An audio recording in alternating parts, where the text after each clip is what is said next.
ভাতিজা মুহাম্মাদের মা নাই, আমার ভাতিজা মুহাম্মাদের বাবা মোরা।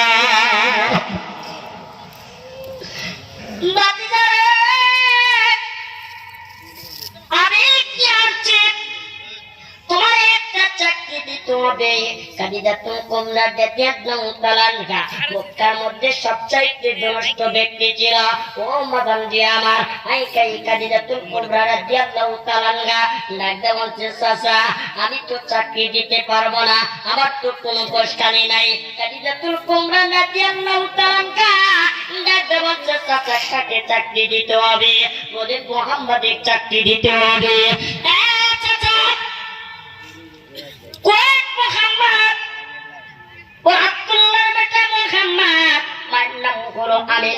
বাবার নাম হলো আব্দুল্লাহ, ওনার বেটা হলো মোহাম্মদ। ওই মোহাম্মদকে চাকরি দিতে হবে। যখন মোহাম্মদের কথা বলেছেন, আব্দুল্লাহর বেটা মোহাম্মদের নাম যখন বলেছেন, কাদিজাতুল কুবরা বলছে, চাচা মোহাম্মদ কেন ভিতরে আসলো না? বলে, কাদিজা যে তোমার অনুমতি ছাড়া ভিতরে প্রবেশ করবে না।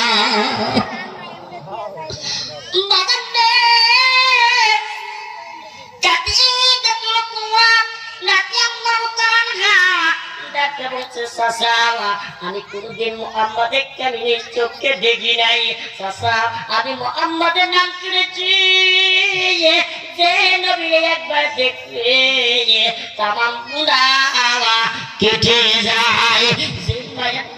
দেখলে আদর্শ নবীরে দেখলে আমি একটু দেখতে চাই, আমি নবীর প্রেমে করতে চাই। আমি সারা জীবন মায়ের নবীর নাম শুনেছি, কিন্তু আমি নবীরে দেখি নাই। এই নবীকে দেখার জন্য আমি আজকে সংসার ছেড়েছি, বাড়ি গাড়ি টাকা পয়সা ধন সম্পদ ছেড়েছি। মুহাম্মদ কোথায় বলে গেটের বাইরে।